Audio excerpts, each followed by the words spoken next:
Woo. Hey, yo, ladies and gentlemen. Welcome to another episode of the All Pro JAFFOs, bringing you the highly elevated sports talk. For the highly elevated sports fan, I am your host, JP. Hey, yo. With me, is always, the best DJ in the entire fucking world, Mr. DJ Mad Sticks.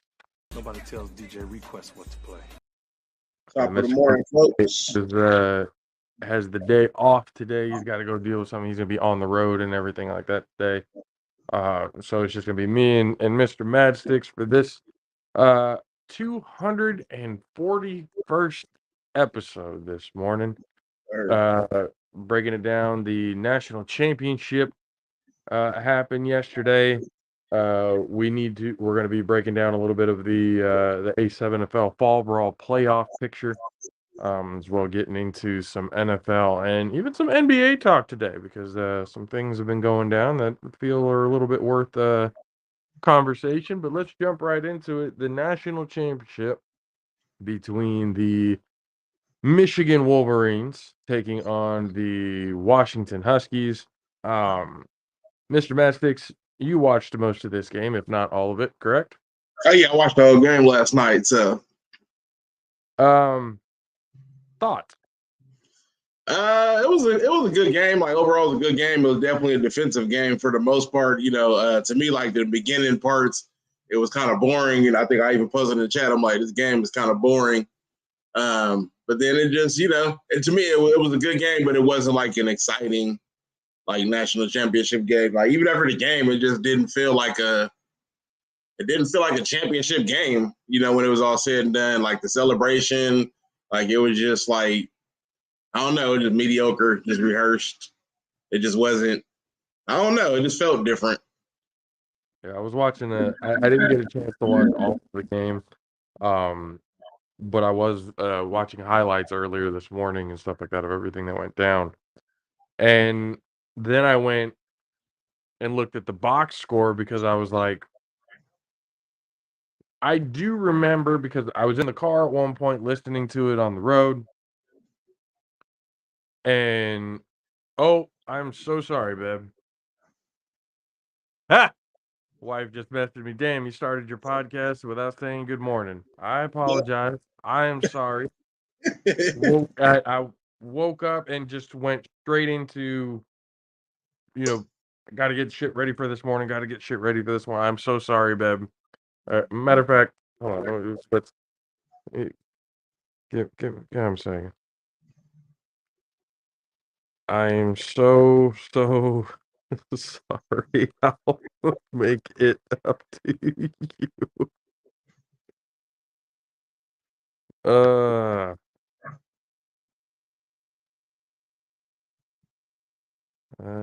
you.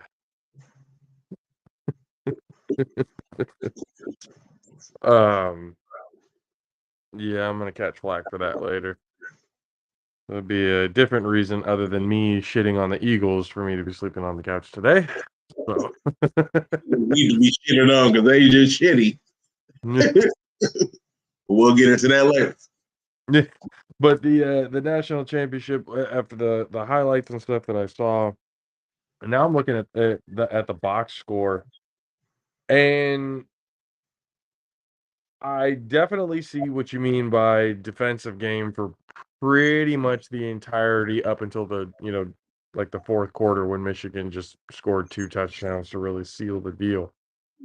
But Michigan was also relying heavily on the run game, and it was, I think, the obvious reason. And to be completely honest, if it's me and if I'm the coach of the Michigan Wolverines, that's my game plan too.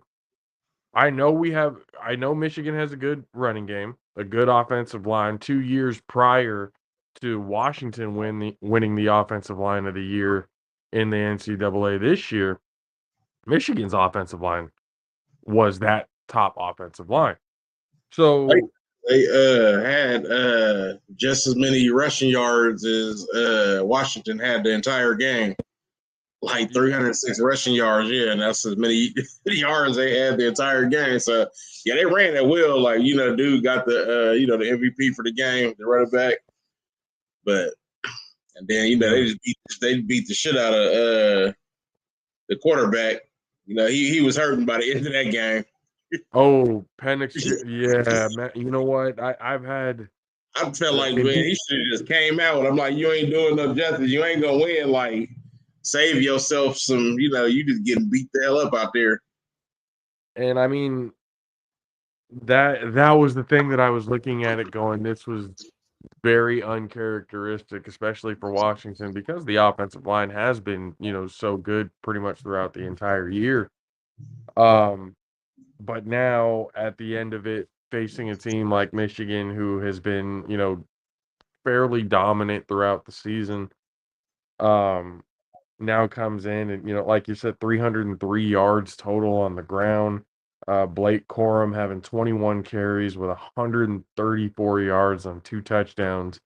Donovan Edwards, which was the 2 opening touchdowns for Michigan, and both of them were he had 2 touches in the first quarter, and both of them went for touchdowns.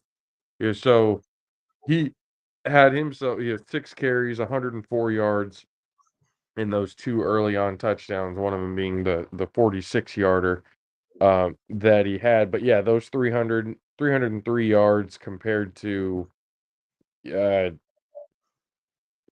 geez, no, you're probably right. Hold on. Oh, lordy, lordy. Yeah, the Michigan Wolverines had more rushing yards than the Washington Huskies had in total offense. Wow. I mean, that's where the fuck was that game plan when Jim Harbaugh was a 49er? What the hell happened there? You learn from your Super Bowl mistake and you get to the national championship finally and you go, I ain't gonna fuck this up. I have a good running game. Just like I did before. I'm not losing the championship because of this.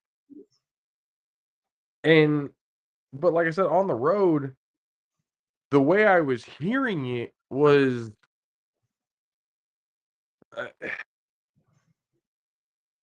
there's a whole lot of talk about J.J. McCarthy, the quarterback for the Michigan Wolverines. Mm-hmm. Now, I get it. He's a quarterback. But you look at the box score. He didn't do nearly enough for him to be having that much talk going on about him, for the story to be about him.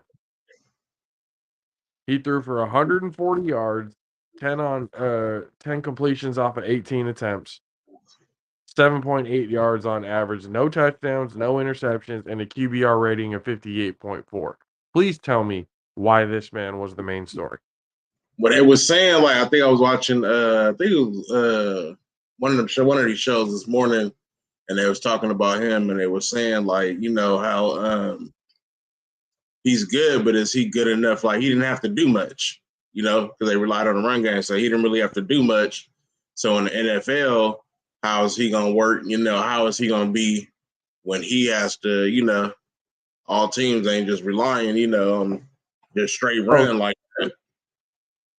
He got the Jimmy G comparison. Mm-hmm. What can Jimmy G do? He had to rely on the run game. When he doesn't have a run game, what's going to happen? I'll tell you what's going to happen. Or at least in Jimmy G's case, I'll tell you exactly what's going to happen. He's going to fucking fail. But for J.J. McCarthy, I mean, that's a little... going to the next level, it's obviously going to be different at the next level. And some question, but to kind of like... And this is what the media does. This is throw all these expectations and all these, different things on why they can or cannot, succeed in the NFL.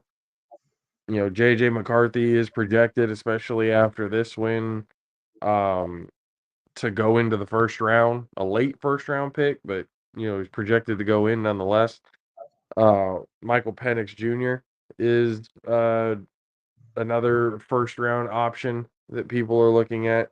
And I wouldn't see why not. He's been impressive all year long. One bad game does not, yes, the bad game happened to be in the national championship game, but 27, having to throw it 51 times, yeah, he had to drop back that many times, and he was beat the hell up after the game. I saw, all that he just the limping, he's holding his ribs, he's got the towel and the helmet and everything over his head, and it's just Michael Penix Jr. looked like a man who had put every ounce of everything that he had into that game. And never. That's all he got. He ain't gonna be no good NFL quarterback then. That's all he got. I mean, NFL quarterback wise, I think Penix Jr. and I've been saying this the entire year. Penix Jr. has impressed me way more than Caleb Williams has. So for Caleb Williams to be the guy that, oh yeah, this is the greatest quarterback prospect ever. Yeah, the same quarterback who couldn't beat fucking Utah, who hasn't sniffed the college football playoff, who hasn't done really anything worth of note other than stats in his collegiate career. And Michael Penix Jr., not only was he a Heisman finalist, he makes it to the national championship game. The only thing that people really give him shit about is the fact that he's left-handed. If he was right-handed, he would probably be at the top of people's draft boards. But I don't know what it is about left-handed quarterbacks that nobody seems to trust. Tua's doing pretty good. Leading the league in passing yards and everything else like that as a left-handed quarterback. Steve Young used to be pretty fucking good. He's a Hall of Famer. He's a left-handed quarterback. So I don't understand where the stigmatism comes from. I really don't. They must really have something against us lefties. I don't get it. I really don't get it. But at the end of Washington was putting up a fight. They were trying to, they kept it close. The defense was keeping them in it. And then just, again, that fourth quarter came. Michigan blew it wide open. The interception that took them all the way down to the 1 yard line obviously didn't help their case as well. But at the end of the day, the Michigan Wolverines are your 2024 college football national champions with a win over Washington, 34-13. Enjoy it while it lasts, Blue. So Because with them motherfucking sanctions coming, y'all might not be able to enjoy shit for a little while. So could the brothers win it both? Would it be the first time two brothers have won the college and the NFL at the same year? I would assume so. Yeah. I would assume that would be a first ever. Yeah. I'd never seen it personally happen. Yeah, I don't think it happened back in the day or anything, but yeah, no, if it happens, cool. Just I don't want to lose. I just don't let it be against us. Y'all not making it that far, so. But that's what I'm saying. If we're not going to make it that far, and then that story, all right, cool. I'm all right with that story. Just don't let it be at our expense in the final game. Like, if we make the final game, I need a win, because if we don't win, I don't. People get, especially guys like Corey Hammond and stuff like that, can come out. Well, you made it to the fucking Super Bowl. What are you complaining about? Okay, yeah. Ask a Bills fan who made it to 4 Super Bowls straight how they fucking feel about it. They don't feel. Yeah, you made it to the dance, but you ain't wearing the motherfucking ring. You are a statistic. You are another lost column in the Super Bowl. See, I wish the other Niner fans would get that. Y'all ain't shit. Y'all ain't shit. We're holding that Lamar. Y'all ain't got shit. Gotta get that out. So I mean, and we'll get into more of that, the football talk stuff like that later. But going into the next segment, before we get to that, let's get a message from our friends over at Raise. What's up, Jaffo Army? JP here, the All-Pro Jaffos, bringing you a message from our proud partners over at Raise Energy. Raise Energy takes a giant leap of faith with instilling a high-quality formula to bring the consumer a powerful yet sustained energetic experience to help us put your workouts and focus in general to the very next level. Perfect for anyone at any time. Raise Energy has become the most popular, the best rated energy drink on the market to date, with a phenomenal flavor profile that puts most of the competitors just downright to shame.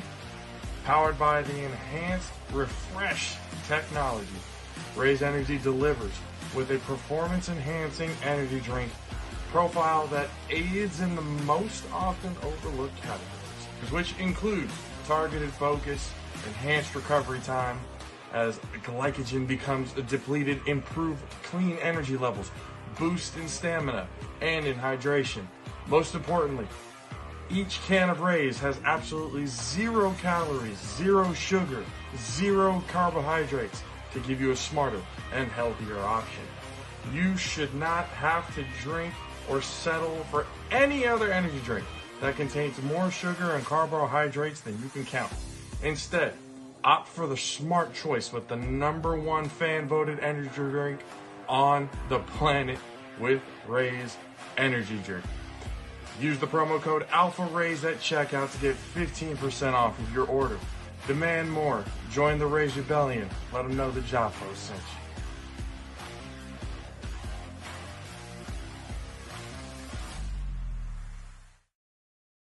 Yes, ladies and gentlemen, be sure to go to repsports.com. That's RAPP sports.com and use the promo code ALPHARAISE for 15% off of your order. Demand more. Join the Raise Rebellion.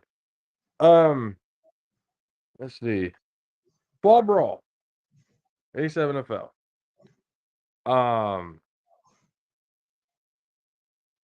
We had a recap show this last Sunday, which look, I just wanted to say this to you now. Thank you for trying. Tried. I'm not gonna lie to you, bro. I was kind of there with you. I was tired. I had been literally football all day long, from NFL early in the morning to all 8 hours of action in the fall brawl that was presented on the A7FL YouTube channel and A7FL TV.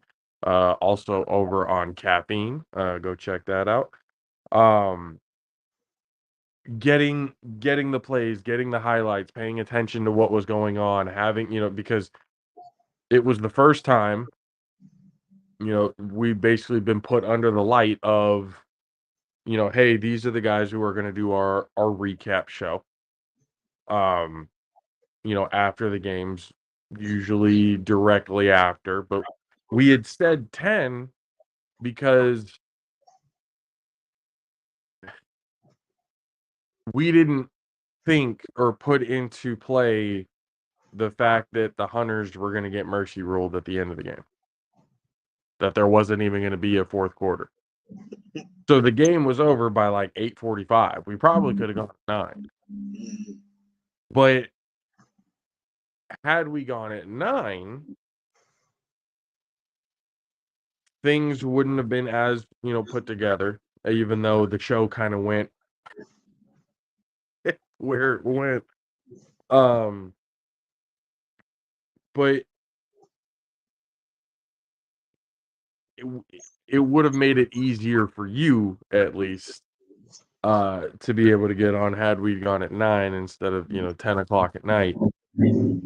And I know you definitely wouldn't have stayed up for the entire conversation because I made the mistake. I don't want to say mistake. Fucked up for saying mistake. I don't want we were I want to thank, Derek Duncan and everybody for promoting us, on the Fox network and everything else like that out there in Vegas, and getting all of that, stuff out there for us. We had a really good interaction and viewership and stuff like that throughout the recap show, and a lot of that was doing thanks to them promoting it throughout the entire day. But with that, I got a text message from our very good friend, Mr. Corey Hamm, saying, and I thought about this because it made sense. He said, "Hey, do you think I'd be able to pop in for about 10 minutes to talk about what was going on?" Now, in my head, 10 o'clock here, 1 o'clock there. 10 minutes, all right, gets what he needs to get done, said, and he's going to go to bed. Well,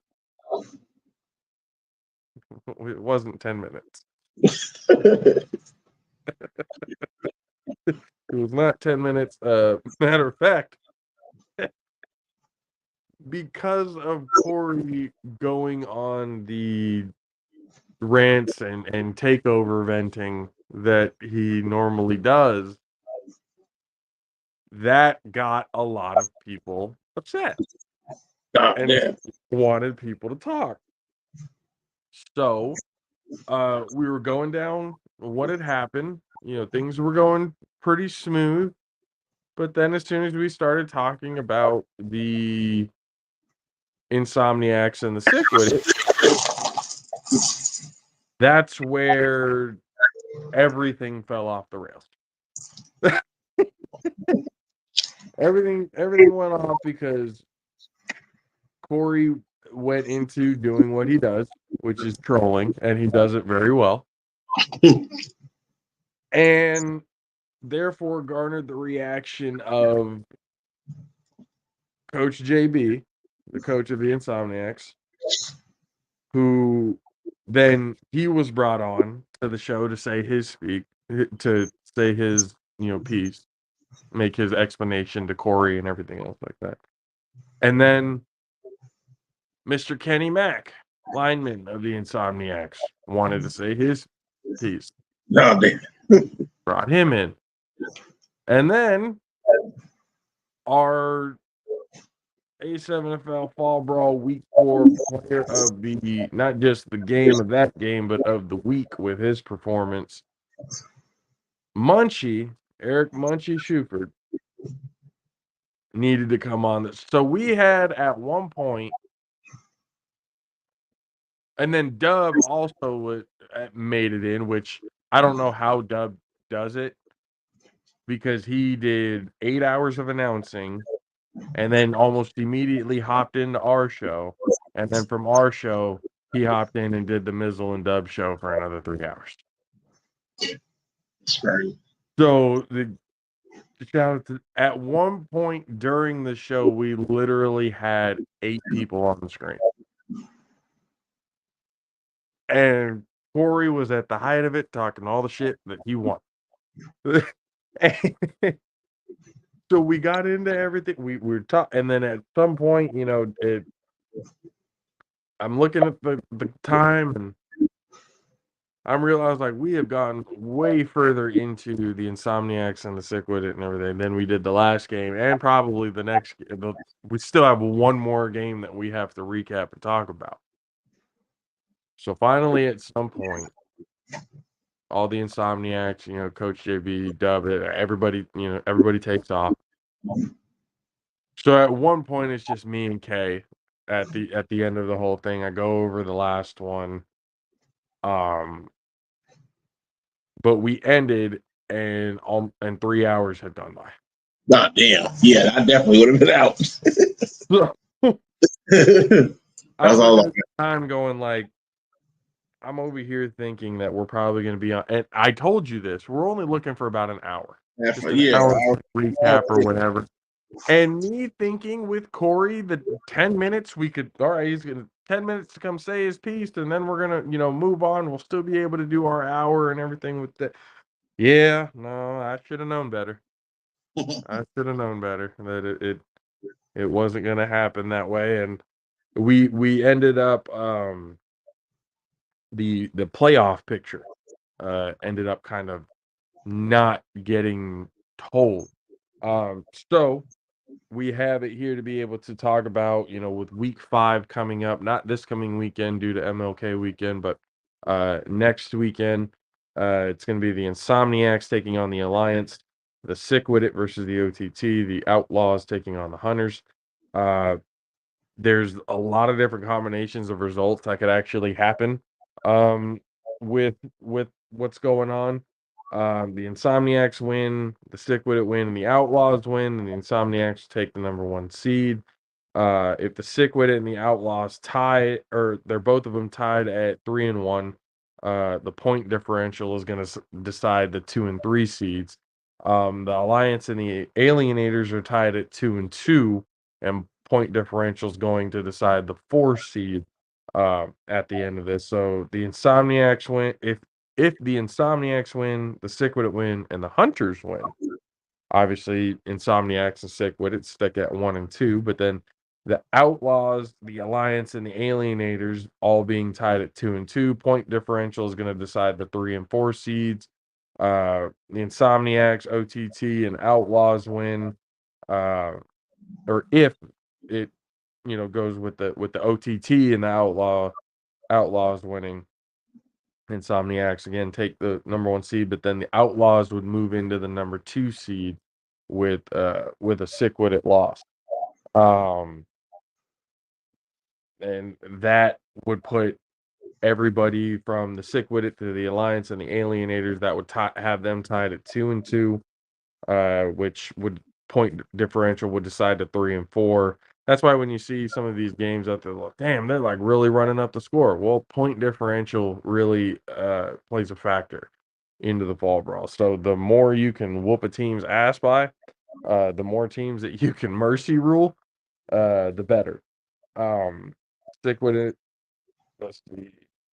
If the Stick With It, Outlaws, and Alliance, and Alienators all end up tied at 2 at 2, the point differential will decide the 2, 3, and 4 seeds. I mean,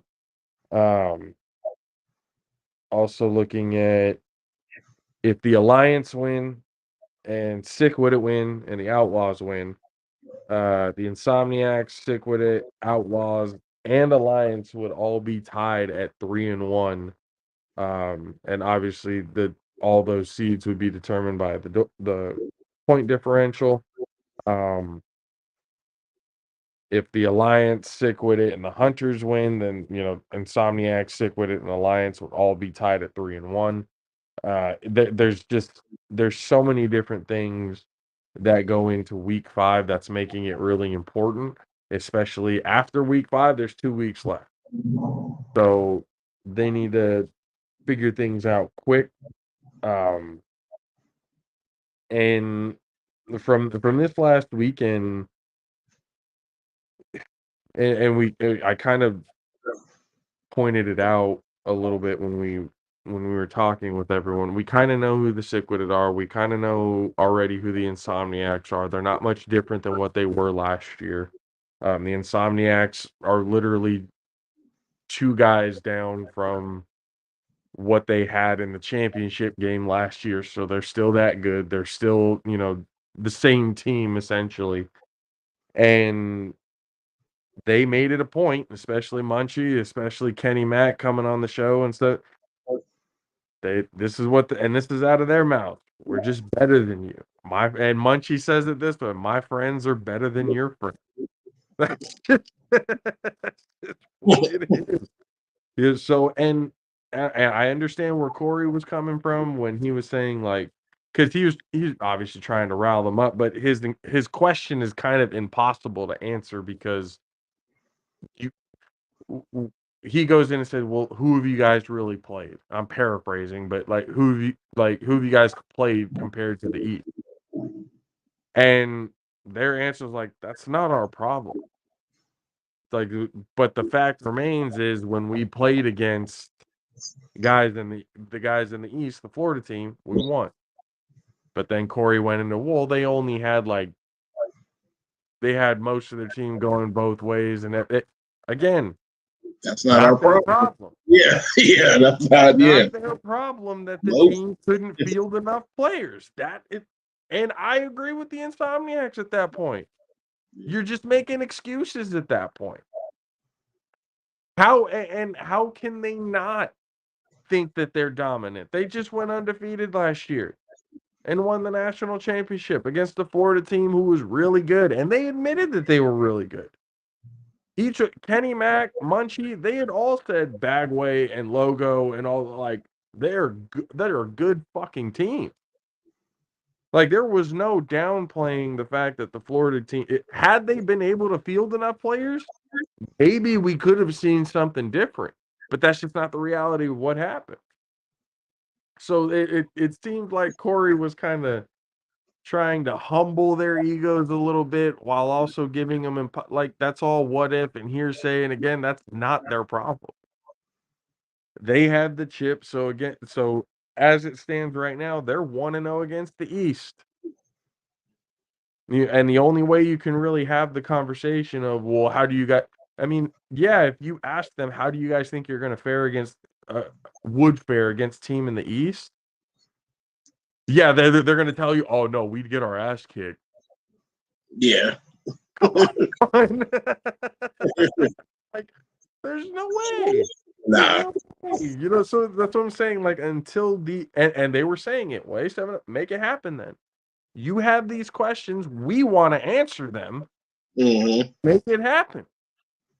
So, and we're not going to make it, they're not going to make excuses. The Insomniacs had made it very clear that if they had to travel to the East to do it, they were very adamant that they would be able to field the entire team. Mm-hmm. Like, they're not running, 10, 20 deep and everyone stayed at home. No, everybody's traveling. Yeah. Because they don't want to be the ones to have to fall back on that excuse. And they said if they're going to beat us, then beat us. They have no problem admitting when they got beat. That's what I think Corey didn't necessarily see. It was humble bragging is what it really was. Yeah. They were bragging that they were the best team in the entire A7FL, which, hey, they have the national championship. They can say what they want to say. They're the champs. They haven't been beat yet. So until, that and we're not going to see it, and we're not going to see that matchup against the East until the championship game again. Mm-hmm. So if it comes to the championship game and the Insomniacs make it, and an East team like either the BIC or the U or whoever it is, or the Watchmen or whoever it may be, and they lose to the Insomniacs, what's the excuse going to be now? It's you can't. Well, yeah. How do we play Joe Becker? No. That's not what you. So it turned into again a 3-hour whole thing, and then after that, going on the Mizzle and Dub show until 3:00 in the morning. Good Lord, Sunday going into Monday was a treat. To say it fucked up my whole sleep schedule on that. Before we go into the next topic, ladies and gentlemen, here's a message from our friends over at Bud Love. What if I told you that Bud gets better? Introducing Bud Love, the long-awaited herbal blend that's designed to be mixed with your favorite bud and enjoyed together, like the mixer in a cocktail. Bud Love is made from marshmallow leaf, an ancient medicinal herb, the mother cannabinoid, CBG, and rich natural flavors, including terpenes. Offering a wide variety of premium Herbal Plus mixers to complement your favorite strains. Why? Because every bud needs some love. Our carefully formulated blends improve your experience, complementing your favorite flower and bringing out its best qualities. Many bud lovers even report that it helps reduce unwanted side effects like worry, and instead creates a happy, zen feeling. Bud Love contains no cannabis or nicotine. It won't give you a buzz on its own, but when consumed together, it reduces the amount of bud needed to get the feeling you love, allowing your precious flower to last even longer. Bud Love is best enjoyed with your first bud of the day, carefully paired with your favorite strain. Choose from a variety of delicious flavors, ranging from classic to more fruity to natural, as well as tobacco flavored for those who enjoy a spliff. Mix Bud Love and flower in whatever amounts work best for you for a perfect buzz. Whether you're chilling with friends, attending a social event, or going for a hike, experiment and find your own love ratio. Bud Love's unique blends allow you to craft a happier, smoother, and more personalized experience. If you love Bud, then Bud Love is for you. Try it today and help us tell the world that Bud does in fact get better with Bud Love.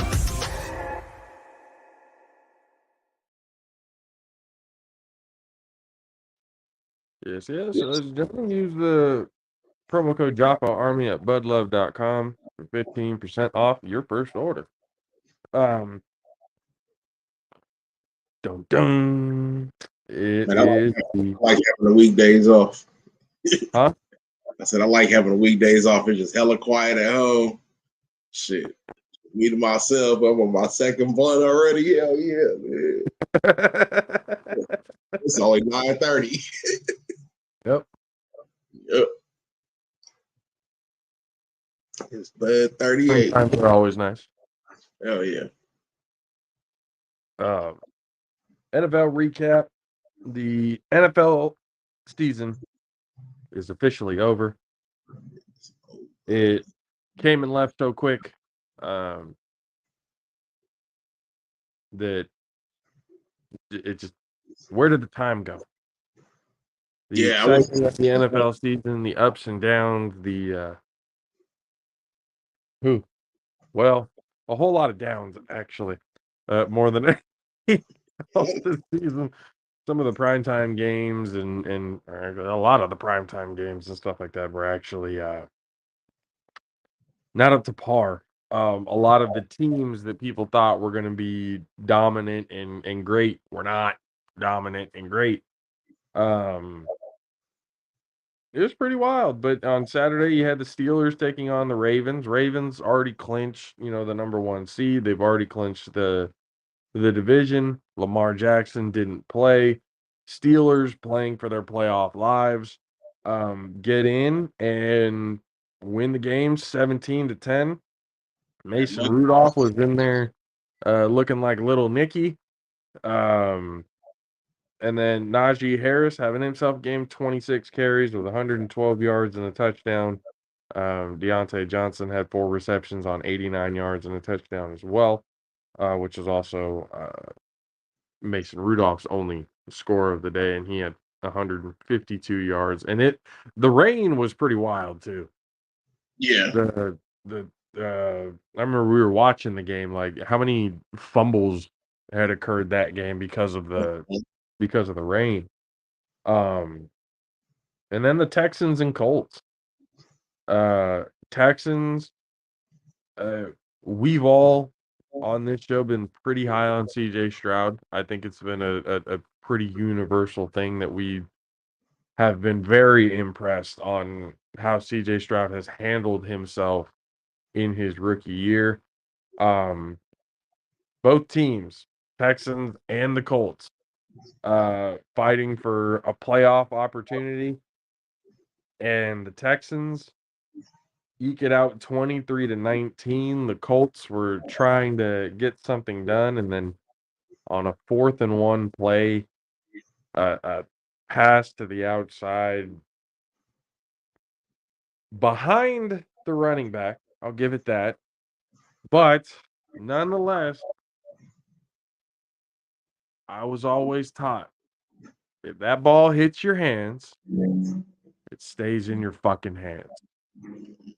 And that running back had both of his goddamn hands on that football. So why didn't it stay there? behind you, whatever. The fact that you had two hands on the football, that is what matters in the whole thing. Now, people can say, well, he should have let him or should have put it on him. I was like, look, you need to understand, people, in a very high pressure situation in the NFL, where everybody runs a 4-3, 4-4, everybody's quick, everybody's the systems and the things that you do need to be done so quickly that sometimes the timing is just not going to be there. Now, for Gardner Minshew, had he led him, he would have led it right into a defender's hands for an interception, or said running back who dropped the ball would have got lit the fuck up and dropped the ball anyway. If he would have put it on him, I'm not really convinced that it wouldn't have been off his body. Because where he was supposed to catch the ball, he was still behind the line. But it could have been a situation where it bounced right off of his body. There's so many things that could have happened. Minshew did the best that he could, and the fact of the matter is, the ball still touched his fucking hand. Like, he could have cradled that bitch like a baby. He could real soft, but no, off both of them onto the ground. That is 100% on the running back, and the running back agreed. Yeah. He even said at the end during his interviews and stuff like that, that's on me. I should have made that catch. Accountability for it, cool. I'm sure Gardner Minshew was, taking some accountability for the fact, where the ball placement and everything like that was. He definitely didn't make it any easier. But had y'all been playing well before, you might not have even been in that situation.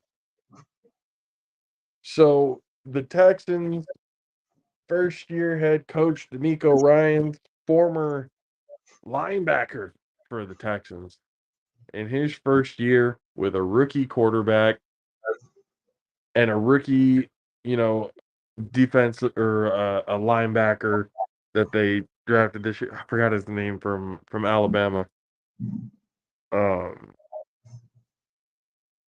And they're now in the playoffs. Like, that's pretty. I mean, DeMeco Ryans, that he's coach of the year, no? Could possibly be. From the number 2 overall pick to the playoff. Mm-hmm. And on top of that, with a rookie quarterback that, had he not got hurt, would probably be leading the league in passing, because he was when he got hurt. Yeah. People were literally having conversations of CJ Stroud being the first rookie of the year and league MVP. He still, yeah. Let's not forget about that, people. Like, that was wild what we were witnessing. That was pretty crazy. And DeMeco Ryans to come in and do it his first year, I don't see why he shouldn't be coach of the year. That's crazy to me. You can't have it any better in your first year, really. You can't. That's wild. That's wildness. And say what you want about Kyle Shanahan, the coaching tree that he's put off, just saying, they are successful everywhere they go. Yeah, but he ain't. Okay. Sometimes you're a giver, man. You're not the one. You're not the one who can put it out on the field. That's why a lot of these, backup quarterbacks and shit become, analysts who don't know what the fuck they're talking about.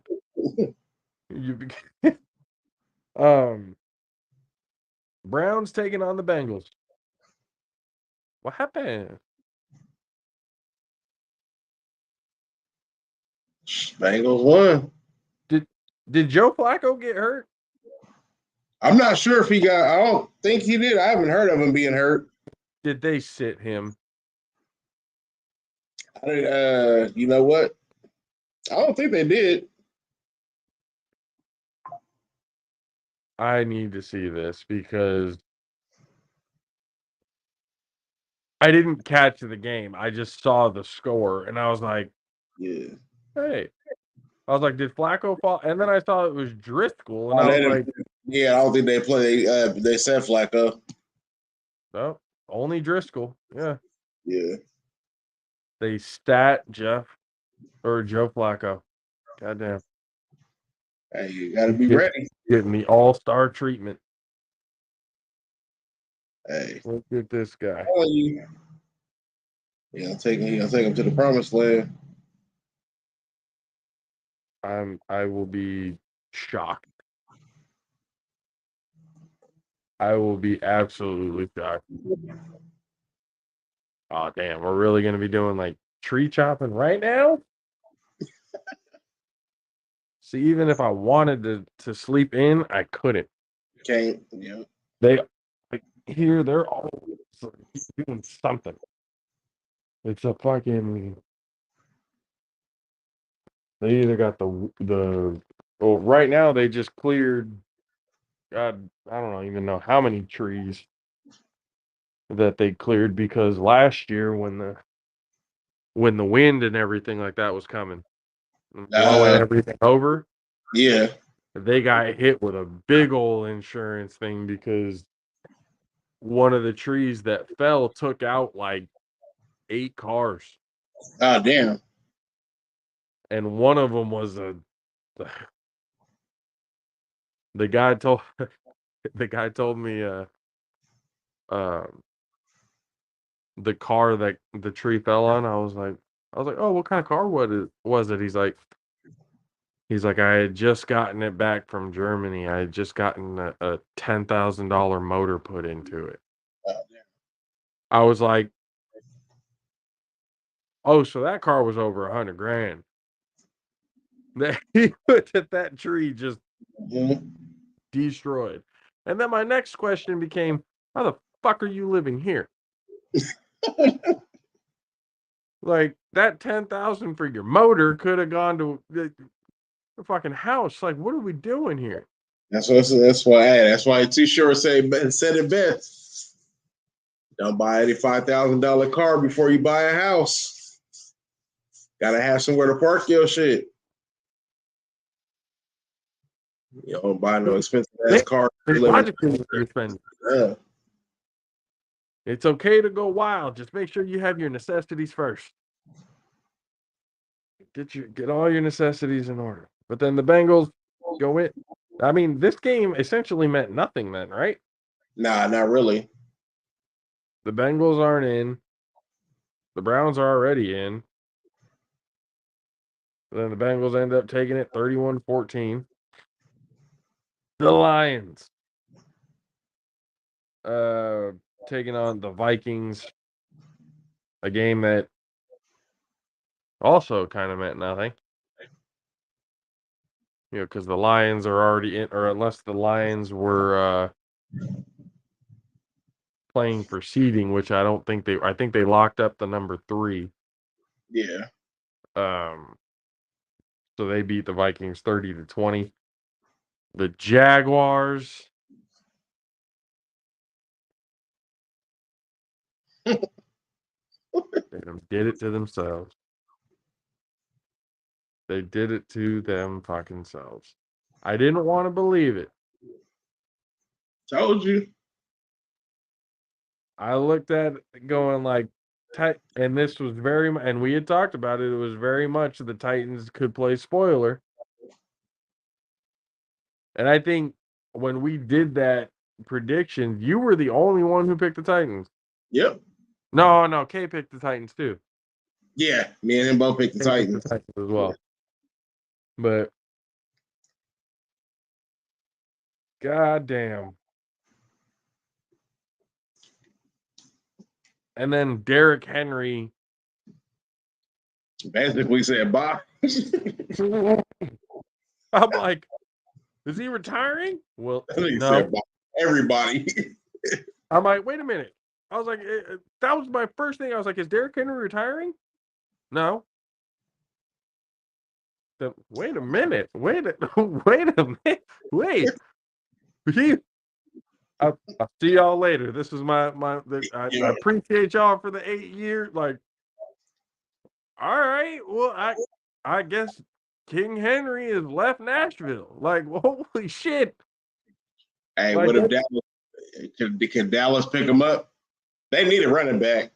Because Pollard ain't like true. He ain't like a first. To me, he ain't a power running back. Yeah, but he's already again 8 years in the league. Yeah, but behind a good offensive line.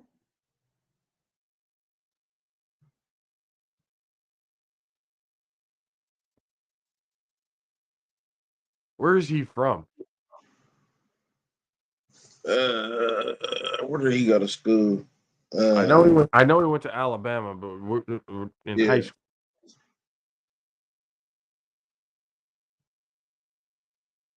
Where did Derrick Henry go to high school?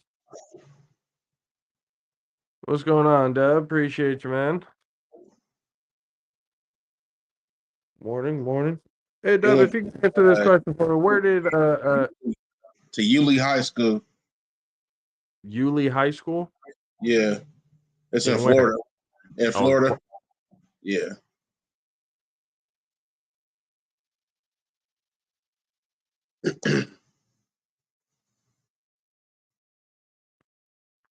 No, I know he went to Alabama college. I don't know, like where he's from, because this could be a situation where he might want to go home.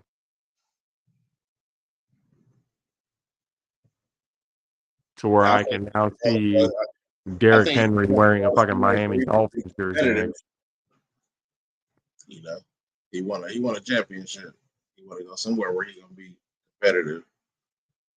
So I don't think you don't think they'll be competitive in Miami? No. Even with Tyreek Hill and everybody. Miami is Miami. Miami ain't gonna do shit. They ain't did shit. They started off good and fell off. I mean, they still in it, but they have one win against the team over 500 this year. It's not good. It's not good for your playoff hopes, especially because every team is over 500 in the playoffs. See, even Dub said Henry behind that Cowboys O-line would make a lot of sense. Yeah, but I'd much rather him go to Miami. Yeah, I'm sure you would. I'm sure you would rather him see him go to Miami. Or what if he ended up in Baltimore? Nah. No?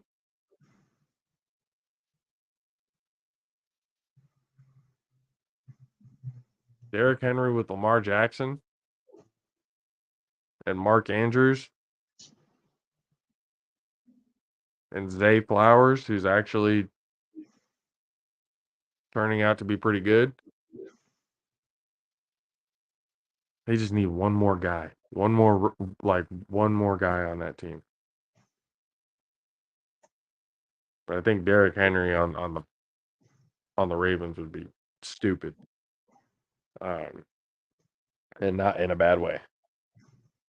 Your Jets. Again, game that didn't mean absolutely shit. 17-3 in Foxborough. Baltimore Ravens would fit his style. That's what I'm telling you. That would be I think that would be pretty just like they broke, I think, a team rushing record of that year that he won the MVP. They might break that if they had Derrick Henry on the team.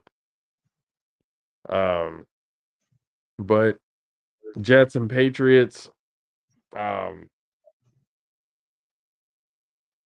Breece Hall had, 37 carries for 178 yards and only one touchdown. How do you have those stats and only have one touchdown? 37 times you touched the ball, you probably got 40 because he probably had a few receptions, I'm sure.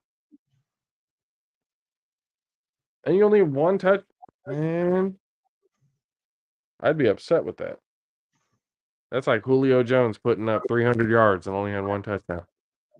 Wait, he had no touchdowns that game. That game that Julio Jones had 300 yards?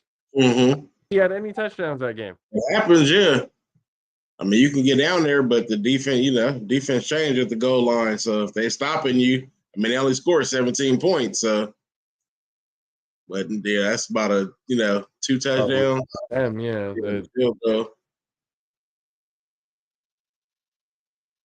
The Saints whooped that ass. 48-17. Yeah, but that was some bullshit at the end of the game, though. Country K has been telling everybody for years. Get him out. We gotta talk about that. That was some bullshit. Like, yeah, he got it. Yeah, his ass should be gone immediately.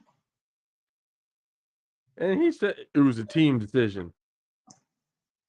Like, you just got on fucking national. I mean, like they. It's like I wanted to trying to lead the team. James, you're not leading shit. The game's already fucking over. You ain't even start. Like, I was watching Stephen A. and them yesterday. They were talking about that shit, and they were saying how like first of all, you the backup quarterback. You ain't even like the main quarterback doing some shit like that, and then you just gonna get on TV like and just be like, we just made our own decision. Like, who the fuck are you to make your own decision? Oh my lord! Did anybody talk to Jamal Williams? Not that I seen. I knew they just talked to to him. Did anybody talk to Jamal Williams saying like to like, oh yeah, we all love, because that was his excuse. We all love him as a teammate. We wanted to do it for him and everything else. What did he say? Because if he came out and said, hey, I didn't tell him to do shit. He said victory for me. I was like, all right, cool, let's go victory for. Oh, we'll give you the ball. No, I don't think. No, we're good. We'll give you the ball. I don't think we should. No, we'll give you. All right. Hey, apparently it was a team effort, so there was some folks in agreement with it. I mean, they ran the play, so at some point they all had to agree on it. That's what I say. I want to hear everybody like the interview with everybody else. Because Jameis Winston, yeah, it was a team decision. But if you go to the rest of the team and they're like, he made that decision. We didn't say shit. Hey, but they followed that decision though. Same thing. Also did follow that decision. So yep. I'd have let his ass get lit up. I'm like, if I wasn't following, I'd have moved out the way and let him linebacker light his ass up. Shannon Sharp was talking about, I would have jumped off sides on purpose. Yeah. Well, although I agree, yes, but how would you have known? They lined up in victory formation, but they faked it and handed it off. So how would you have known to jump offside? To break up the foolishness that was just about to happen. I think he's talking about like from perspective, like if you on the offense or one of their players that's not agreeing, like I would have jumped offside. Okay, that's what yeah. Like the false. Okay, when he said jump off sides, I went to. Yeah, I would have been one of them players, but like I'm not doing this. He's talking about a false start. That's what he's talking about. I wouldn't have been in agreement with that shit.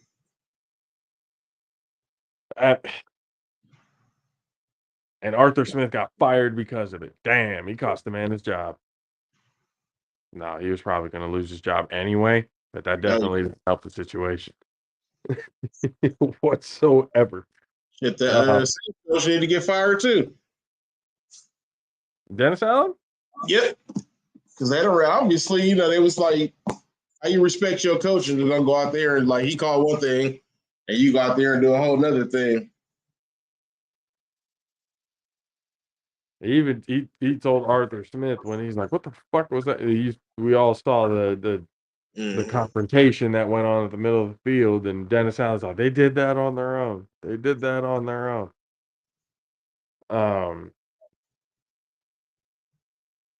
And then Jameis went. I don't know, man. Every time I watch him talk, it's just like, dude, you are you okay? Are you all right? Something's not clicking. Something's not clicking in that head of his. Like the wheel is turning, but the hamster is dead. Like there's something going on with James.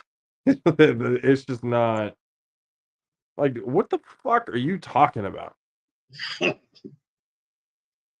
Like, you really trying to sound like you are the starter and the leader of this team. Wow. Okay. Hey, he calling the shots. The more I hear him talk, the more I agree with Kay that he needs to go. Put him in the MLB or something like that. Good. While he's still relatively young. Buccaneers took on the Panthers, and good God. Like, this was ugly. 9-0. That was almost worse than the 3-0 that happened earlier in the year. Baker Mayfield, 137 yards. Attaboy, Big Bang. Yeah. Attaboy. I gave you some rope, and you hung me with it. God damn. It just, I'm. See what happens? I start to be nice to people, and they fuck up. They start to give them a little bit of credit, and then it goes right back to what it was. Like, you know what? See, I was right. I shouldn't second guess myself. Packers took on the Bears, won 17-9, and Justin Fields said, "Yep, yeah, another one." Like, bye. Love y'all, Chicago. See y'all later. Wait. Oh, so that's kind of made the decision for them. I mean, because I don't know if they'll, keep them because it's like they got the number one pick, so it's like, do you go pick one of these quarterbacks or do you stick with him? Well, they made it easier in that decision. Yeah. By going, I'm out. So, I mean, now they're probably gonna. I don't think, even with Caleb Williams on the squad, I think they're gonna be any better. Nah, you might as well stick be any better and add some pieces. Go draft you a different piece. Go draft what you find out a way to be able to get Marvin Harrison Jr. too. Hey, you could. You got the number one pick. Why not pick him number one? Because then you would lose out on your need at quarterback, no? Build on what the quarterback you got. But he said bye. Just because he said bye, that don't mean. I was like, but he said I'm out of here. So yeah, but we'll see. If they offer us some good money, I bet you he'd stay. Well, that's an awkward Christmas conversation. We'll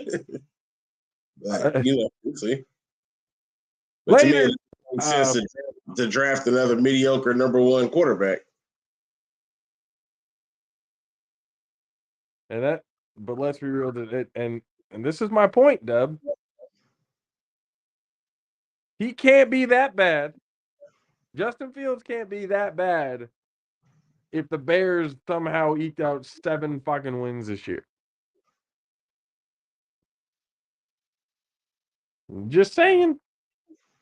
And he's the quarterback that can play with the shitty offensive line because he can run and do everything. Caleb can't run like Justin Fields can.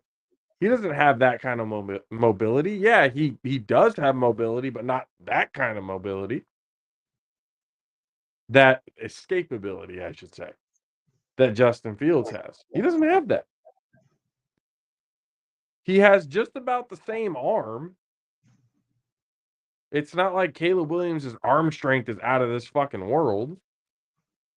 So, what are we really talking about? What, just because Jordan Palmer and Mel fucking Kiper said so, that this guy's the man? How many times has Mel Kiper been wrong about all of his picks? Anybody that he think this is the same guy who said he would quit his job if Jimmy Clausen wasn't a successful quarterback in the NFL. Mastic's looking like, wait, who? Who's Jimmy Clausen? Exactly. Exactly my fucking point. Who that is? Yeah. Exactly my fucking point. And he still has the job, so obviously he didn't mean what he said. So that's why I'm like, they keep giving people these tags and everything else like that, and then when they come in, they already think they're the shit and they deserve everything. And no, that's not the case. It's not how shit works. So bad that this fucking dude is asking for partial stake in the fucking team. As a rookie, kiss my fucking ass. What are you talking about? You haven't done shit. You can't beat Utah. And you want partial ownership in a team? What? Like that's part of the reason why people don't like the NIL. It's starting to create these fucking egotistical pricks who think they just deserve it all. Because everybody blows so much smoke off these guys' ass that they can't tell what reality is. They think they are better than what they are. Because somebody wants to have a hot take instead of telling them what they actually are and developing that. That's why the transfer portal is starting to piss people off, because nobody wants to develop. Well, if I'm not going to start, then why don't you fucking earn it? Why don't you play better? You want to start? This is the team that you wanted to start for? Play fucking better. If not, if you can't play better and then you have somewhere else on the other horizon, sure, I guess if that's the route you want to take, that's the fucking easy way out. And most of these guys, that at least that I've been seeing, that they're transferring to, it's not a better situation that they were in. A lot of them are going to lower tier teams. What is that? It's like, really? You left a good thing, something that can develop you into an actual player, for somebody to be your fucking yes man? Why would if I'm an NFL scout or an NFL GM, why the fuck would I want that on my team? Knowing as soon as shit doesn't go his way, he's going to want out. He's going to want to request a trade. He's going to want us to cut him. He's going to why the fuck would I want any part of that? It's like Caleb Williams, he's good, but the ego, all of this other, no, I ain't buying it. I ain't buying it. And people are setting him up for failure, because as soon as he fails, all of that shit is going to come crumbling down on him. All those endorsements, all that NIL money that he was getting back, you ain't going to be able to fall back on that no more. And he also makes bad financial decisions. He bought a fucking penthouse. Why? You haven't hit the NFL yet. Why? put that money aside, like do something smart with that. But everybody wants to fucking flex. Everybody wants to show how much money they got. And then when they're broke, it's somebody else's fault. What? You got nobody else to blame but yourself. You have improved shit in the fucking NFL, and already you're asking. It's a damn shame, man. It's a damn fucking shame. Raiders took on the Broncos 27-14. I mean, did this game really mean a whole hell of a lot? Nope. Teams are out. Yeah. It's just a rivalry. Yeah, and Jared Stidham was that's 8 in a row for the 8 in a row. No playoffs.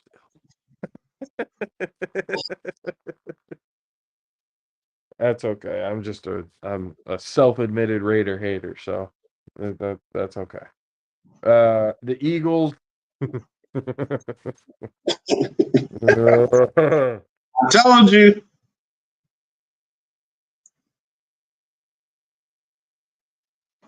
Told you. They not that team. We broke them. We broke that spirit. Holy shit.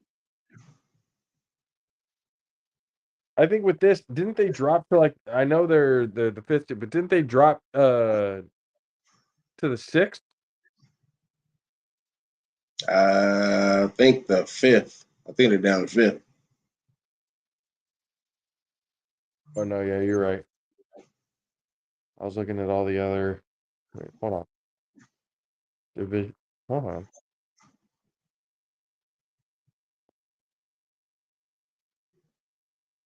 No, they might have dropped to the sixth.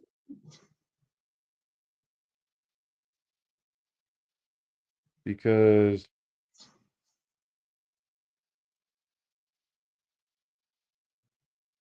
I see the standing, the playoff picture.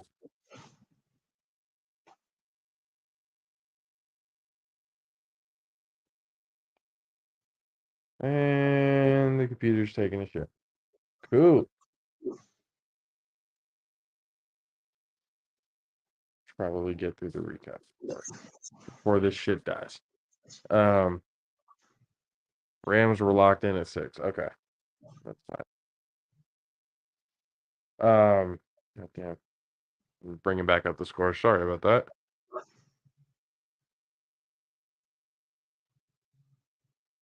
Here and yep. But yeah, Giants 27-10 over the Eagles. Tyrod Taylor, 257 yards, 297 yards, sorry, and a touchdown and an interception. Gainwell led all rushing with 7 carries, 62 yards. Watkins led all receiving with 8 receptions, 93 yards and a touchdown. Seahawks took on the Cardinals, won 21-20. Kyler Murray led everything with 262 and a touchdown. But the Seahawks get that win. I don't think they're in. I think they're out. They out too. Yep. So another meaningless game. Chiefs took on the Chargers and barely won 13-12. I am really starting to believe the Chiefs are going to get trounced in the first round. Yeah, they're gonna get beat up by somebody. They're not that good this year. That is a team that the receivers need to figure it the fuck out, and they I don't know what it is, bro. I don't know what it is. Is it distractions? I don't want to blame it on certain distractions because that's low hanging fruit. I don't think it's distractions. I just think they're just not that good. Their receivers suck this year. They can't catch worth of shit. And that's what the big problem is. They receiving core. They dropping every fucking thing. Yeah, it's They need to figure it out quick out there in KC. The Rams went in, beat the Niners. Although it doesn't matter, it still pissed me off. It matters. It mattered to me. We still have the number 1 seed. We still won the West. So when it comes to seeding, all that, again, it didn't matter. But we let the Rams in, who are a hot team. And I mean, first of all, congratulations to Puka Nacua for getting the rookie receiving records that day. Well deserved. Came out of fucking nowhere, 5th round pick, hell of a story. I give that, credit where credit is due. But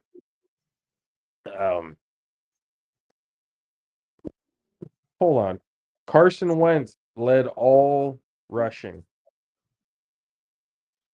with 17 carries on 56 yards and a touchdown. Yeah, he had that nice touchdown run. That was a good one. Yep. I know we're sitting starters and stuff, but that's fucking unacceptable. Y'all been hella quiet on Facebook. I ain't heard a Niner say shit this week. That's unacceptable. That's not a good look. Nope. I mean, again, even with everybody sitting down and all that, I don't like that. I don't like that at all. I mean, there's more to come. Don't worry. We still are a stronger team because they barely beat us by 1 point and everybody was out. But because I know if everybody was in, this would have been a very different game. You can't say that though. Oh, come on. You can't say that. Come you don't on. It's a different game. You can't say that. Come on. I can with 100% guarantee if all the starters would have played, Brock Purdy, CMC, Debo, if everybody would have played, we would have trounced that ass by 40-plus points and kept them under 20 again. No. Yeah, 100%. But it didn't matter because, again, we had already locked everything up. We've been the NFC West champions since fucking week 6 or week 14. It's a whole new season coming. Now. It's a whole new season. I think the starters should have played a little bit more to get, because, again, 3 weeks off before the next game.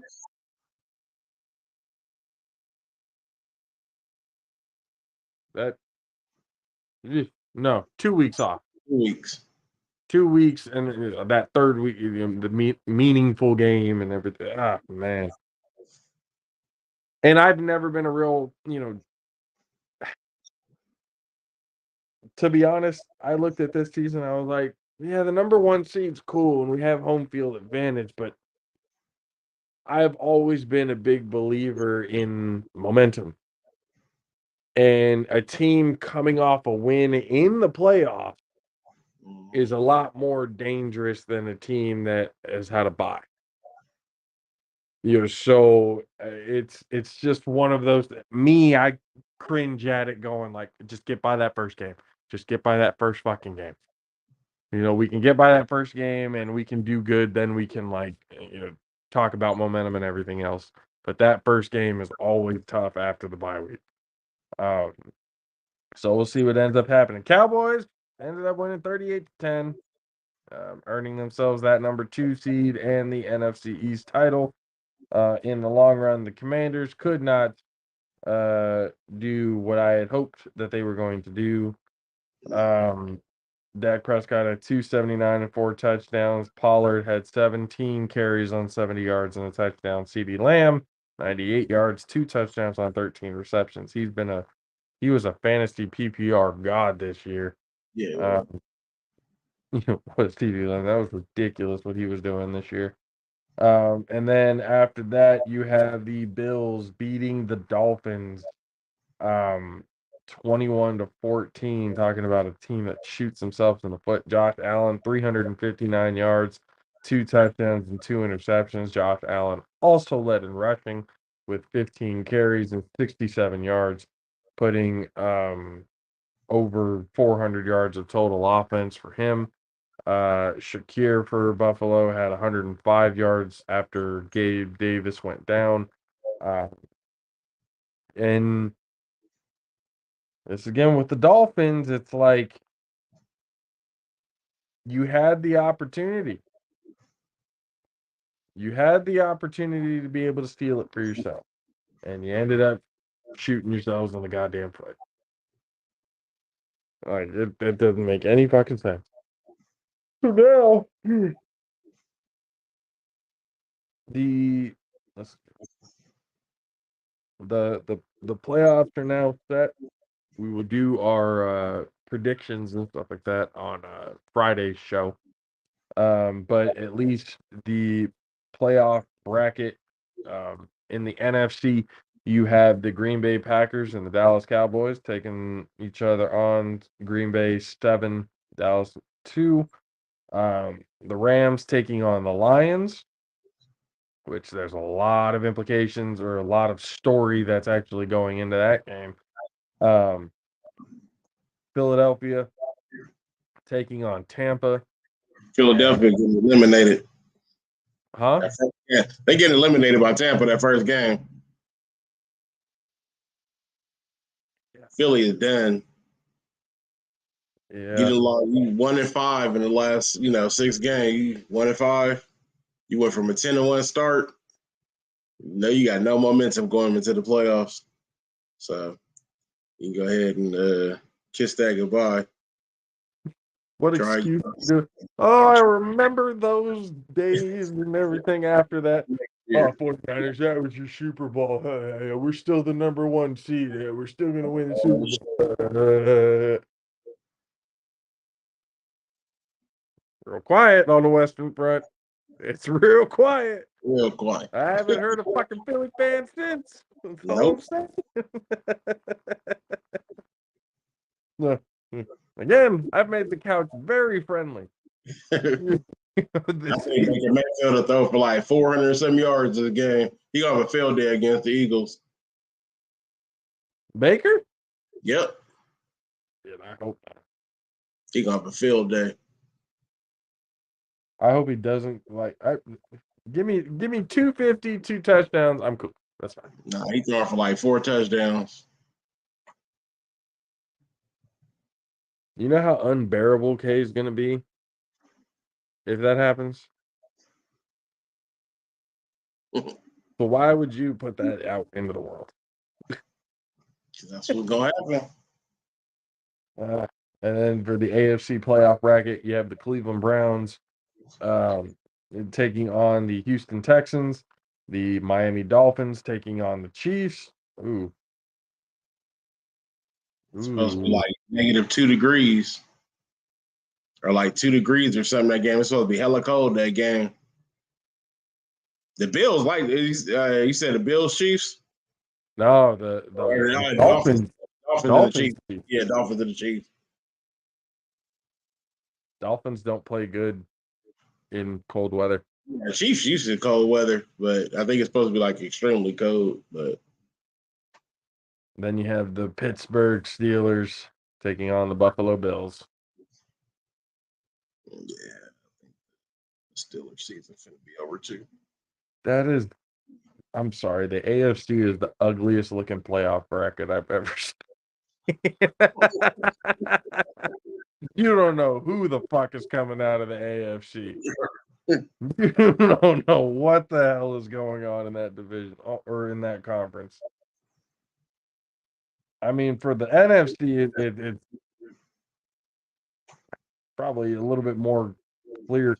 Fuck, maybe not even that. God damn, this whole during the whole playoff picture, both conferences. You think the Cowboys will beat Green Bay? Yeah. You don't think the Cowboys are gonna be great? You tripping? Somehow, some way. You smoking some good shit over there. You gave me, so yeah. Green Bay finna get that ass taxed. Green Bay ain't that good.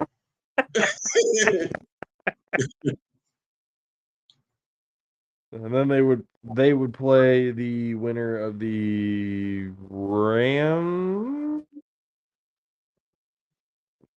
No. They play the winner of the Tampa Bay Eagles game. Mm-hmm. Damn, Tampa versus Dallas. Ooh, that's gonna be a fun episode with you and Kay. We're gonna go ahead and whoop that ass too. You know who I want to see. Yeah. I want that rematch. Yeah. I want that rematch. I think we gonna think they gonna take it from y'all.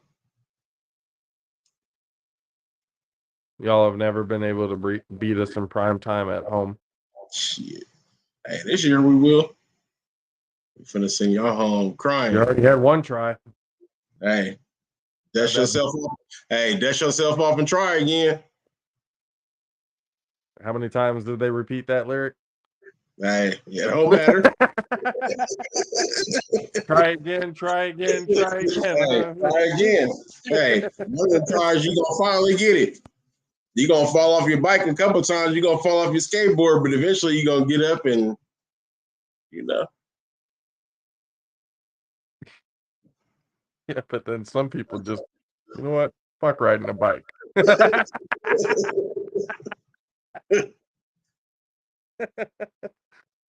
that is the NFL recap. Before we get into a little bit of NBA talk that has been going on, it's a little different on the show today. Let's hear a word from our friends over at Popple. This is Popple, the next generation business card. With just a tap, your Popple instantly shares your digital business card to both iPhone and Android devices. The best part? The other person doesn't need an app or a Popple to receive your info. To pop your info, tap your Popple to the top of an iPhone, the center of an Android, or just scan your in-app QR code. And just like that, all your info is saved to their phone. More connections, more leads, more sales. That's Popple. Download our free app and get your Popple today. Is your team still buying paper business cards? It's time to modernize with Popple Teams. Manage your team's digital business cards individually or in bulk. Instantly add or remove members. Capture team-wide leads using a Popple QR code or Popple device. Then export to your CRM. Understand your team's performance and uncover new insights. Let them know how they're doing with instant push notifications. Over 100 new leads today. Great job, everyone. Upgrade now with Popple Teams. Start your free trial today. Yes, you can go to popple.co and use the promo code PVP Family for 20% off your order. Now, a little bit NBA talk. You're a Lakers fan. You think LeBron's about to trade your whole team?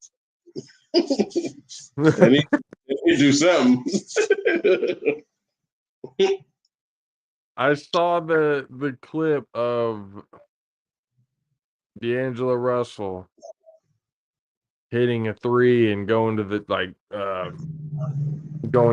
the fans and doing some sort of celebration, but then you see LeBron just not impressed. Yeah. Not impressed whatsoever. How bad is it? Shit, are y'all even gonna make the playoffs? Barely. Another whole play-in run for y'all again? Yeah, I think they might barely even make the play-in. Look at this. Trying to look at the standings real quick.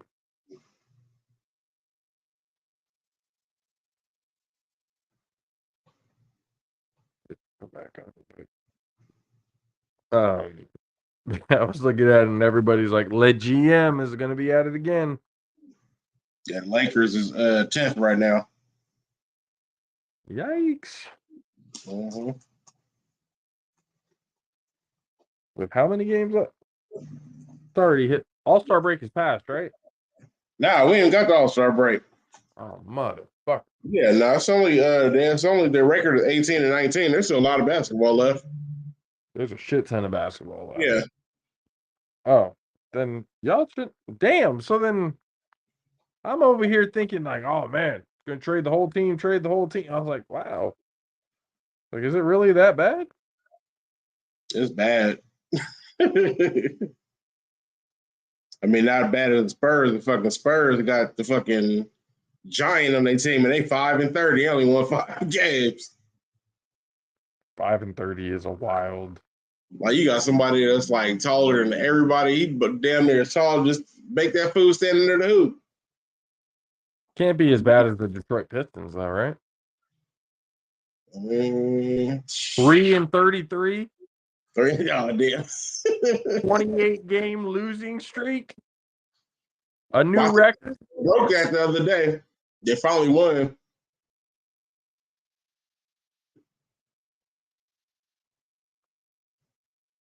That yikes. God damn, the Washington Wizards are just as bad. 6-30. The Hornets are 8-26. God damn. Mm-hmm. See, people, this is why we don't watch basketball until after the All-Star break. Or most people, at least. Because it's like the beginning of the year is just shitty basketball. Like, Mm-hmm. This is just bad. Man, the Celtics is doing good this year.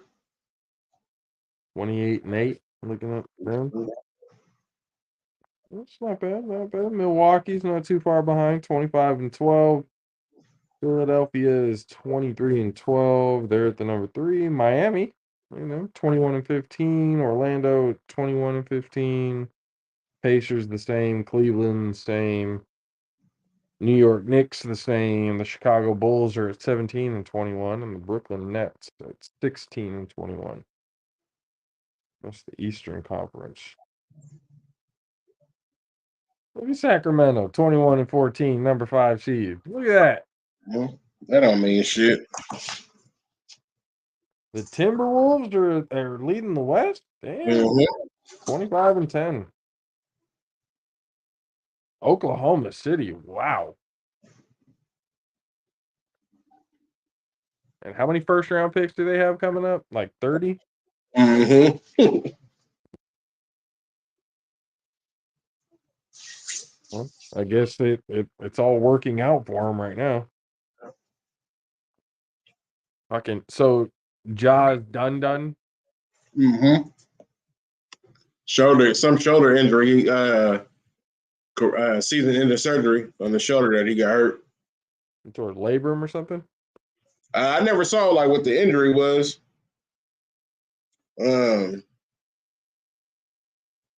It just came across that he was that season ender. Some shoulder tear, yeah. And he just got back. Subluxation of his right shoulder. And the underlying labral tear. And he's only been back for like a couple of weeks. Yeah. Damn. I saw a meme that said Ja Morant's season after coming back from suspension, and it had Aaron Rodgers coming out of the tunnel in the Jets uniform with the flag and everything like that. I was like, wow. Yeah, I guess he did. I guess he subluxated on Saturday, and then I guess there was still some soreness and instability, and then he underwent an MRI and revealed a tear in the labrum. In the labrum? Yep. And you need those shoulders if you're going to play in the NBA. Damn, man, that's pretty rough. Mm-hmm. To be out for 20 games because you couldn't stop flashing a weapon on Instagram. So now the rest of the season. Mm-hmm. Man. Yeah, it's pretty tough because he was doing good. I was seeing a whole lot of highlights of him when he was coming back. I was like, all right, cool. He's coming back. He's playing well. He's looking to get Memphis back in the hunt and everything else like that. And then, boom. Done for the year. Pretty fucking rough. Yeah. Oh, the Titans have fired Mike Vrabel. Ah. Yeah, that just happened. So the Bill Belichick coaching tree, another one bites the dust. I think Belichick next. And another one down. The Trent Dilfer of coaching. The coattail riding of Tom Brady just to be exposed as a fraud. Scooby-Doo and the gang couldn't have done much better in revealing this.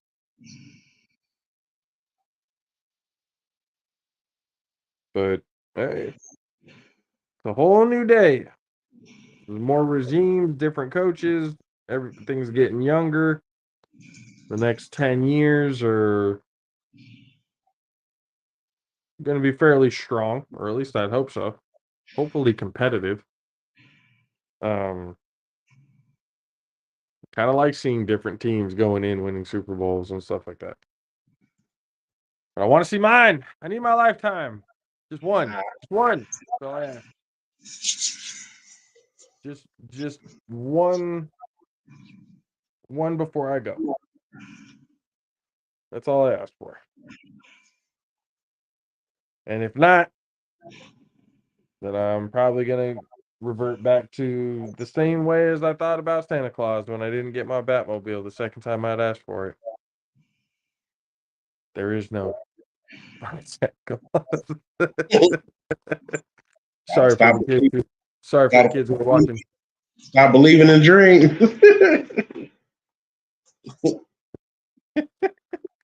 Let's jump before we get off real quick message for our friends over at Mountain Mike's.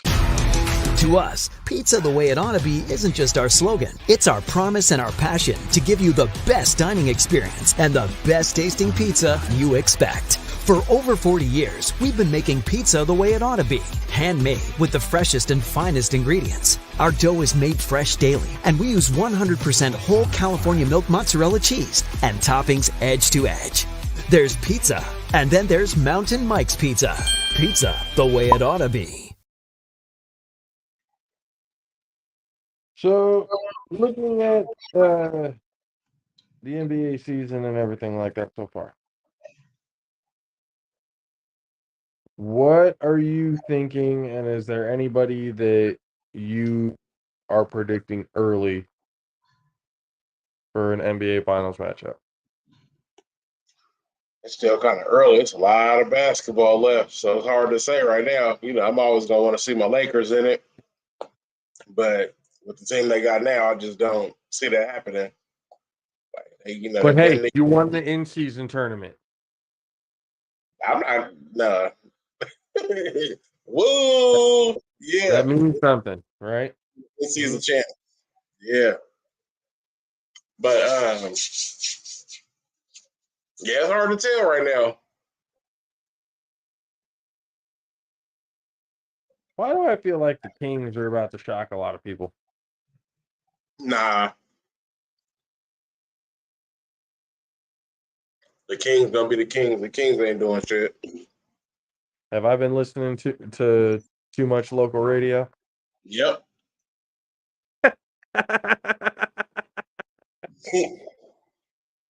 Do I need to cut back on the local? Yeah, the local stations that have you all fucked up.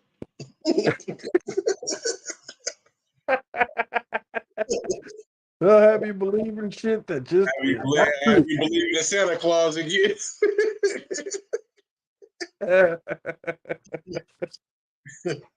God damn. I mean, again, like with the NBA, like it's kind of hard to give news updates and everything like that on the NBA, especially with the fact that it's kind of the same thing with them. It's kind of the same stories. When you look at ESPN, when you look at all these other, when they're talking about the NBA, it's one, they're always going to find a way to talk about LeBron. So that's just what's going to happen with there. And then a couple of, tidbits here and there about certain things. But, like Mastic's saying, making a big deal about it with this much basketball left to play is kind of, it's a little redundant. Doesn't make any sense to go and do it because, it doesn't all really matter right now. But with All-Star break and everything like that coming up, dunk contest, the dude from Miami, Quante's favorite player right now. It's probably not his favorite player, but dude with the long hair, headband, and the Captain Morgan mustache and goatee look. But like that's the thing with basketball, guys. You can talk about a few things, but it really doesn't matter until the season. It's kind of like baseball as well. Nothing really matters until like getting towards the end of the season. This is why we talk about football, because every week matters. Every week. We got to talk about Draymond. Why? Back to I thought I put it on there. Fuck. Got to talk about Draymond wanting to retire. He said Silver talked about a retirement. Do you think he should have? You think he should have retired, or you think he just? I know he's tired of the bullshit. Like, something's going on with him. Like, you got to figure out what's going on with you. You can't put the blame on everybody else. But retiring to me is just like a cop out. That's just the cop out way. It's like, I'm just gonna leave everything. It's too much for me. It's too much for me. I gotta, I'm just gonna quit and just not deal with it. Deal with that shit, and you're playing a game you enjoy. I mean, because I looked at it and I'm like, this is the same Draymond who said he doesn't give a fuck. He's still gonna be me. Like, I'm gonna be me. Doesn't matter what happens. Like, what threw me off is he's basically antagonized all this shit. All of this scrutiny, all of this stuff about him being a quote unquote, dirty player and everything else. He's brought that shit all about himself. So now it's, I can't deal with it anymore. Well, if you stop fucking randomly punching people, if you stop kicking people in the dick, maybe we'd stop. Maybe if you stop being the antagonizer on the court and being a leader like they say you are, and not punching out your own fucking teammates during practice too.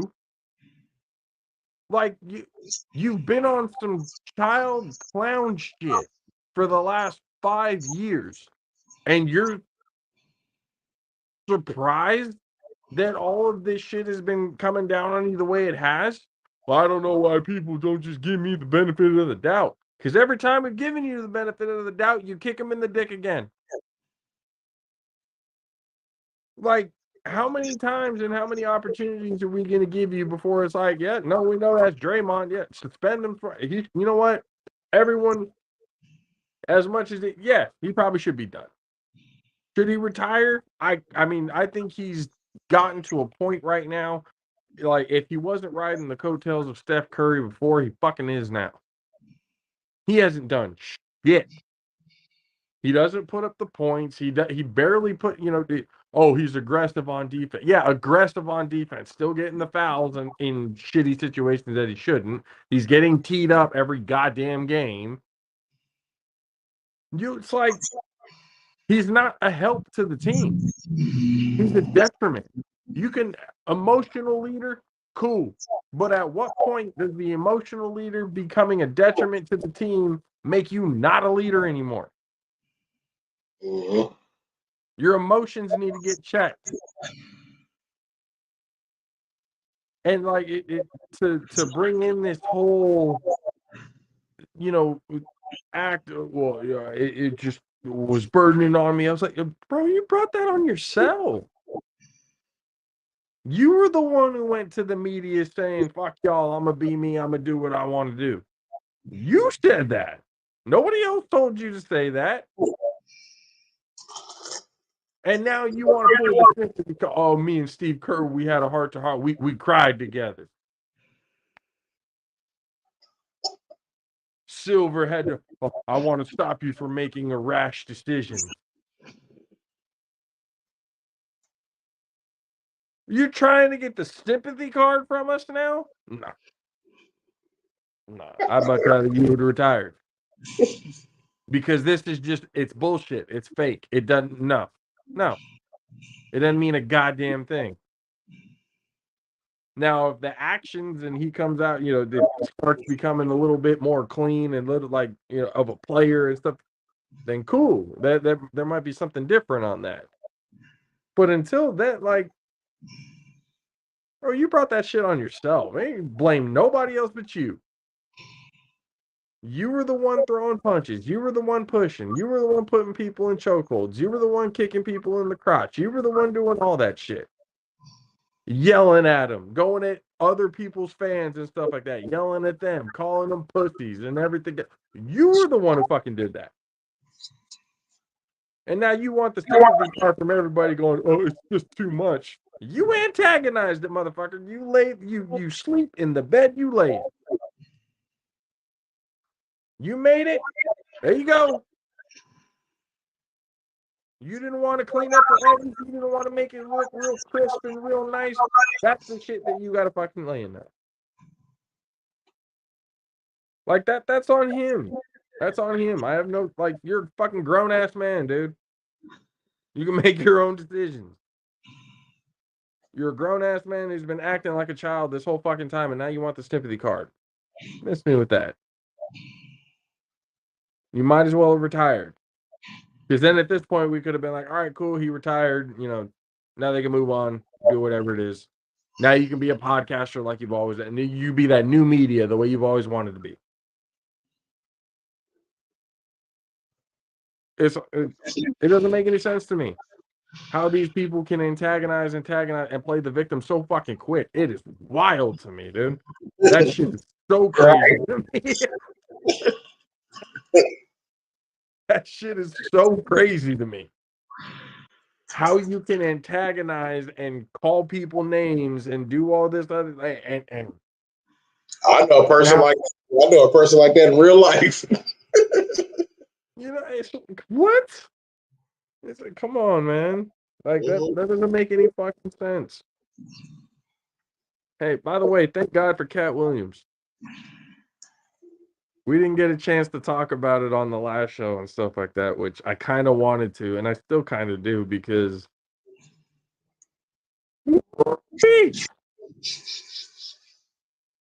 did Cat Williams open up a can of worms? Yeah. Talk about exposed. Holy shit. Yeah, he went down that rabbit hole. He was talking Illuminati, said Smokey is now Epstein. Chris talked like, damn. Shannon Sharp, he didn't know what to do. He was like, oh. There's a few times I saw him just looking off like, Lord help me. I don't know. He's like, I don't know where to go from there. Mm-hmm. But where are the lies, though? I ain't seen none yet. That's the part. Like, I ain't seen none. I ain't seen nothing but facts. And the internet is crazy because they got receipts. Oh yeah, the internet keep receipts. Everything back up. He's saying they got everything to back up what exactly he is saying. And I gotta actually say, like, I'm not gonna lie, there were times where I fell into like, damn, Cat Williams is on drugs. Like, damn, man, that's why he might be so hyper. No wonder he's so like always like sweating like that and like that. But in reality, man's fucking clean. And not just clean, this man's got 163 IQ. Smart guy. He's smart as fuck. Oh shit. They fucked around with the wrong one. He said, I value all those secrets. He's like, tell me, I value that. I want it. It's like, he said, if you're off in the corner doing something you're not supposed to be doing, I know. Oh, no. He went off on Steve Harvey, Cedric Dean, Ricky Smite.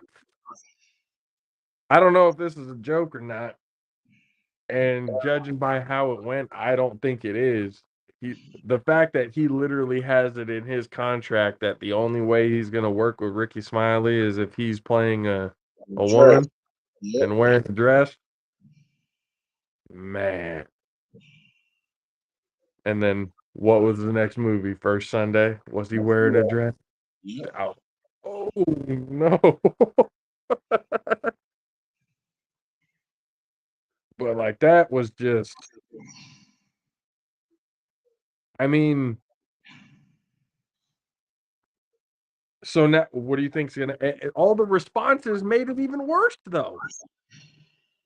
Hey, he just said this. This is a quote from him. He says, "If you wanted me to speak more highly of you, then perhaps you should have treated me better. You don't get to narrate my story of my experiences with you." That's from Cat. He's just speaking what he's seen and what he know. What you know. So. I mean, so now I start to think, especially because all of the ones who responded didn't make themselves look any better. You know, Kevin Hart talking all that shit, but again, you know, like Cat Williams said, when I come in, he leaves. Mm-hmm. I saw the things like, you tell the plastic cup boys we actually own enough money to actually sip out of some real glassware. I was like, oh shit. But like this is gonna mess with some careers though, no? Not really. I mean, most of them at the end of their damn career anyway. They all hella old. I was gonna say, you don't think Steve Harvey's gonna lose some shit because of this?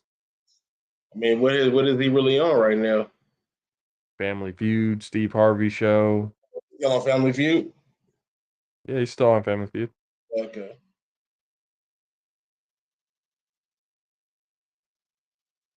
Like that whole thing, and then the fact that they were shitting on, but we knew that they've been shitting on Bernie forever.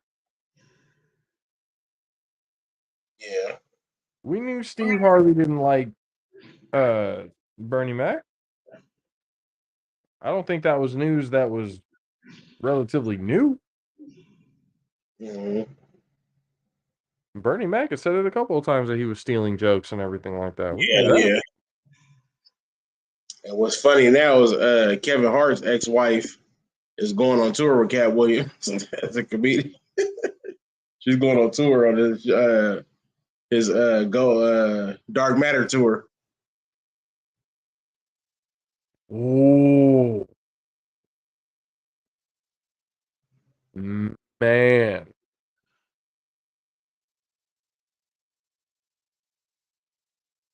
Cat Williams just like elevated himself even more. He went on did it, and now you hired one of the guys you were talking about, ex-wife, to be on the show. Hella petty, but hey, somebody's like, I'm here for it. Was the stuff that he was saying about Faison legit? Yeah, that Faison tried to come out with some stuff, and like to me, he was never even really funny though. He just played like a good big worm. None of his stuff really been funny. And you remember he played the gay man in Money Talks when he was trying to run up on so. And none of the stuff he was saying on his was even like relevant. You know, he was trying to come out with some stuff, and it wasn't. Yeah, nah, he's. Well, when he came out as all was, Cat Williams hasn't been in any movies or TV shows or anything. I was like,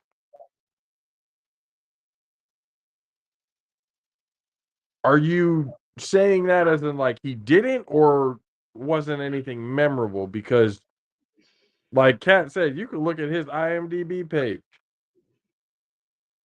There's a laundry list of shit that he has been involved in. So it's not like, again, Cat Williams is not a scrub. He just has his boundaries and standards that most of these other comedians and stuff like that don't have. Mm-hmm. Cat Williams said he'll never put on a dress. If that means he's not going to get roles because of it, Hey. it is what it is.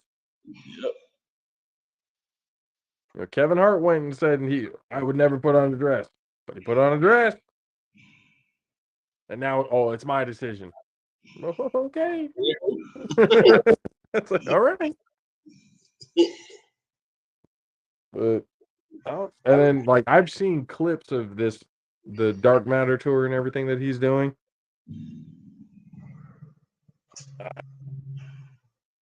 It really does make me wonder, because he's like, they tried to kill me. I'm too fast. But I'm looking at it going like, they might keep trying. Mm-hmm. Because if you're going to come out with, like, especially after this interview, people are probably going to take what he says in this new special that he's coming up with a little bit more seriously. Yeah. Because you look back on some of the shit that he has said before, and it's like, oh, that's what he was talking about. Mm-hmm. That's what. Okay. It's all kind of starting to make sense. Yeah, yeah. And you can't call him crazy because we know how smart he is. Said he's been part of Mensa since he was 10 years old. You know, so we're talking a very high intelligent, high IQ intelligent human being that Right. now I'm looking at it in a whole different way. And none of these people really have been able to come out and say different. You know, the ones he talked about, they've tried to come with whatever they're talking about, and it's like Cube backed it up too. Yeah. And then Cube got on them. It's like, I put you on, none of y'all have put me on. Yep. It's like, oh. You said those ungrateful bastards who were talking about Cube, not paying and everything else like that. He's like, what the fuck? I thought that was a good joke. He said, you don't go into a Goodwill or a thrift store and go, look at all this mediocre shit.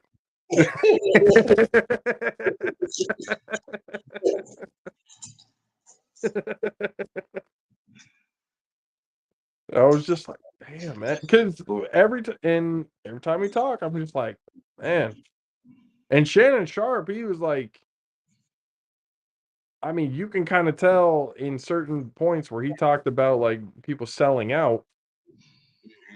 He talked about Ludacris selling out. That's why he's got the Fast and Furious, shit and everything else like that. And the clips coming out of Steve Harvey talking about he would sell out for $4 million to play the monkey role and everything else that he was talking about with the dude who did Planet of the Apes.